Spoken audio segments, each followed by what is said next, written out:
Hello मेरे प्यारे मित्रों, कैसे सभी लोग। I hope you all are doing great. मैं भी एकदम फर्स्ट क्लास। यार आज हम क्या करने वाले हैं यार, आज हम एक स्ट्रक्चर ऑफ एटम का जो हमारा एक चैप्टर है, चैप्टर नंबर 4, उसका आज हम एक टॉपिक देखने वाले हैं, which is Thompson model of an atom. मतलब सबने यार पता है उस समय पे क्या होता था। अब ये आई थिंक बात है कुछ 1875 या फिर 1860 के अराउंड की बात है। तो उस समय पे क्या हो रहा था ना कि अलग अलग चीजों का इनोवेशन हो रहा था, सब चीजें इन्वेंट हो रही थी। जैसे हमारे एलिमेंट्स होते हैं, right, aluminium, copper, zinc, scandium, manganese, ये सारे थे ना, वो इन्वेंट हो रहे थे, ठीक है। तो पर उससे पहले उन्होंने क्या सबसे पहले ये इन्वेंट हुआ था हमारा एटम। एटम क्या होता है? स्मॉलेस्ट यूनिट ऑफ मैटर, जो मैटर की सबसे छोटी छोटी इकाई होती है, छोटा पार्ट होता है, उसको हम क्या बोलते हैं? एटम बोलते हैं। ये तो हमने पढ़ रखा है, चलो ठीक है, हमें ये सब चीजें पता है। तो आज उसी के बारे में ना, अब बहुत सारे साइंटिस्ट आए थे, तो उन्होंने कुछ ये चूज करा, उन्होंने कुछ ये चूज करा, और कुछ ने एटम के बारे में चूज करा। तो एक हमारे जो इन्होंने सबसे पहले इसके ऊपर एक थ्योरी दी थी। वो थ्योरी एटम के ऊपर थी, और उन्होंने क्या बताया था, ये जो हमारे थॉमसन थे ना, ठीक है, जे जे थॉमसन उनका नाम है।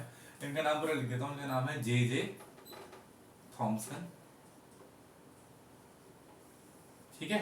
जे जे थॉमसन इनका नाम है। तो इन्होंने क्या करा था यार, इन्होंने एटम के बारे में एक थ्योरी दी थी। वो थ्योरी ये बोलती है कि जो आपका एक इलेक्ट्रॉन है, राइट, एटम के अंदर एक स्फेयर है, एक स्फेयर है जिसके अंदर इलेक्ट्रॉन रखे हुए हैं। और इन्होंने कैसे समझाया था? इन्होंने जो आप अगर अपनी बुक देखोगे तो बुक में इधर साइड में पूरे का पूरा एक आपको पैराग्राफ दे रखा है, उसमें आप पढ़ोगे तो इन्होंने कोई एक बढ़िया बढ़िया एग्जांपल से बताया था। क्या उन्होंने एक तो बताया था कि जो हमारे क्रिसमस पुडिंग होता है उसके अंदर क्या होता है, उसके अंदर जितने भी ड्राई फ्रूट्स होते हैं वो पड़े होते हैं, और एक पुडिंग होती है आपकी, ठीक है। तो वैसे उन्होंने बताया था जो पुडिंग होती है उसके अंदर, मतलब जो पुडिंग हो गई वो क्या हो गया, एक पॉजिटिव चार्ज स्फेयर हो गया। जो अभी पुडिंग है वो क्या हो गया, बाहर वाली लेयर वो पॉजिटिव चार्ज स्फेयर हो गया। और जो इलेक्ट्रॉन है उस ड्राई फ्रूट की तरह वो उसके अंदर चिपके हुए हैं। उन्होंने ये बताया था। और इन्होंने कुछ और भी डीपली बताया था। उन्होंने दो तीन एग्जांपल दिए थे। दूसरे एग्जांपल लेकर बताता हूं मैं। वाटरमेलन, जैसे हम अगर हम वाटरमेलन खाते हैं, इसको हम तरबूज बोलते हैं। तरबूज अगर हम खाते हैं तो उसको काटने हैं बीच में से, तो उसमें देखा आपने ब्लैक ब्लैक से जो सीड्स होते हैं वो निकल के आए। तो उन्होंने उसी तरीके से बताया था जो हमारा एक पूरा वाटरमेलन है वो पॉजिटिव चार्ज स्फीयर है, और उसके अंदर जो डॉट डॉट जो जो जो हमारे सीड्स हैं ब्लैक कलर के, वो हमारे इलेक्ट्रॉन्स हैं, ठीक है। तो उनकी जो थ्योरी थी, उन्होंने कुछ एग्जाम्पल्स से बताया था, ठीक है, इससे क्योंकि अच्छे से और क्लियर हो सबको कि क्या बोलना चाह रहे हैं वो एक्चुअली। अगर मैं ऐसे बोल दूं कि an atom consists of a positive charge sphere and the electrons are embedded in it, तो अगर ये बोल दूंगा तो बहुत लोगों को क्लियर नहीं होगा। लेकिन उन्होंने क्या करा, कुछ एग्जांपल्स देके समझाया। जैसे अगर आप पुडिंग खाओगे तो पुडिंग के अंदर जो ड्राई फ्रूट्स होते हैं उस तरीके से जो आपका इलेक्ट्रॉन होता है वो चिपका होता है अंदर से, और जो बाहर का जो कवरिंग होती है, वो जो पुडिंग होती है आपकी, उसको हम क्या बोलते हैं, पॉजिटिव चार्ज स्फीयर बोलते हैं, राइट। और दूसरी तरीके से अगर बताएं, वाटरमेलन सबने खाया होगा, ऑब्वियसली बात है, वाटरमेलन जो होता है हमारा वाटरमेलन सबने खाया होगा। तो बाहर वाली जो लेयरिंग होगी हमारी वो पॉजिटिव चार्ज स्फीयर होगा, और जब इसको काट के देखते हैं उसके अंदर जो सीड्स होते हैं आपके ब्लैक ब्लैक कलर के, वो हमारे क्या हो गए, इलेक्ट्रॉन हो गए जो उसके अंदर होते हैं। दैट्स इट, उन्होंने ये बताया था। उन्होंने दो बातें बताई थी। उनका अगर मैं बोलूं, उन्होंने पहली बात बताई थी, सबसे पहले जो मैंने आपको बता दिया कि an atom consist of positive charge sphere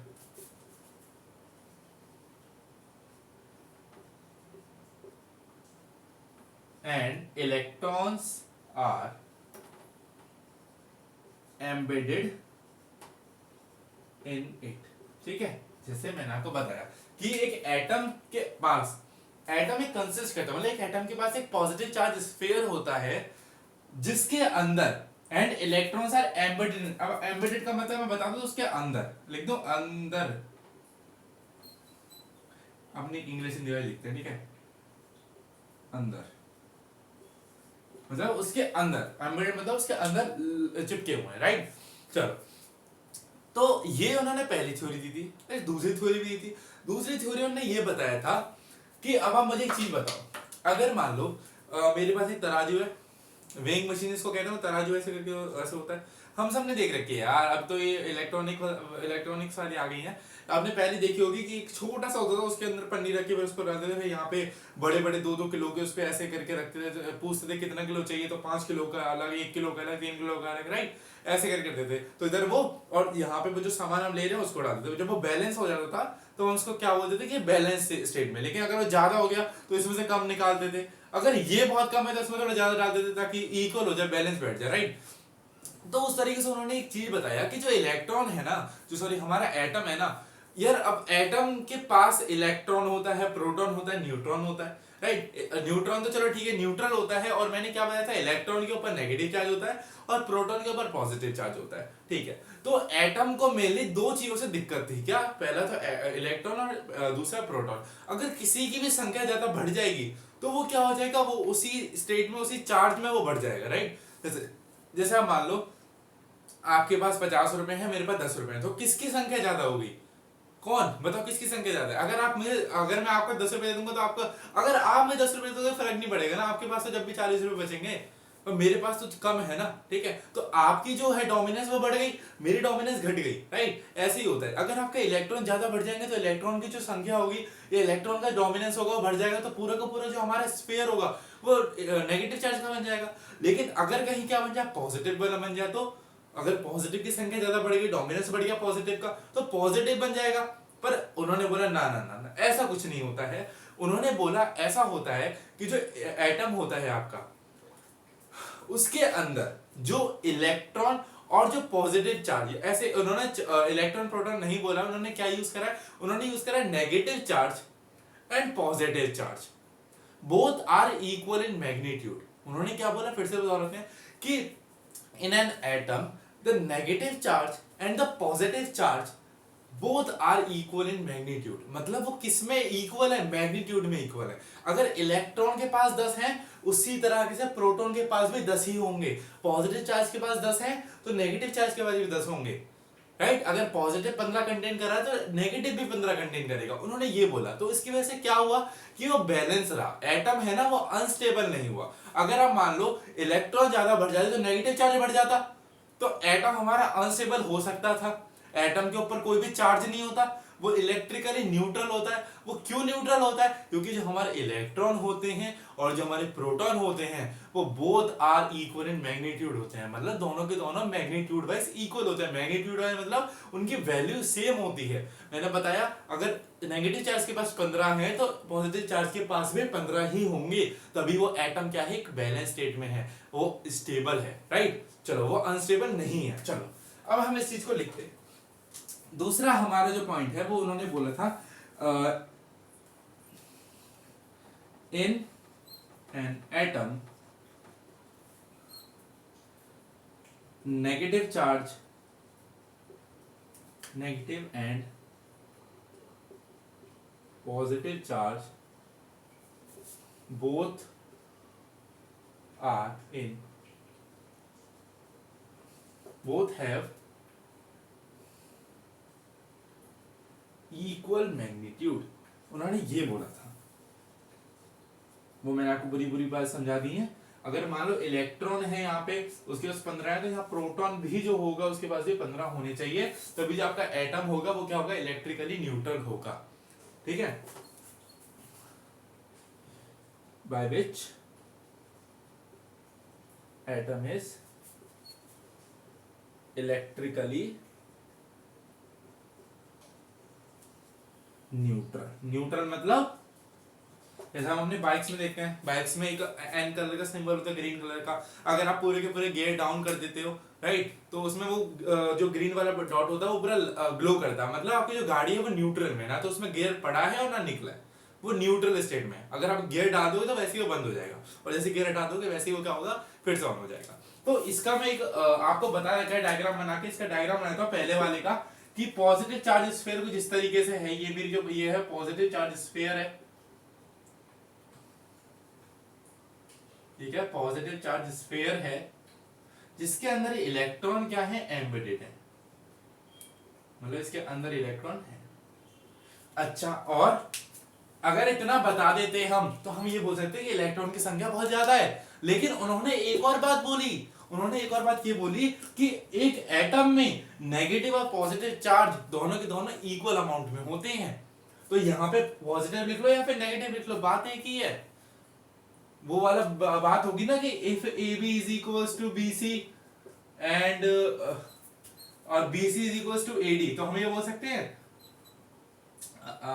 A C, right. वो जिस तरीके से बोल सकते हैं। तो एक बात समझो, देखो अगर A B is equals to 5 centimetre है और A B is equals to B C है, तो मैं बोल सकता हूं बी सी भी कितना होगा 5 सेंटीमीटर।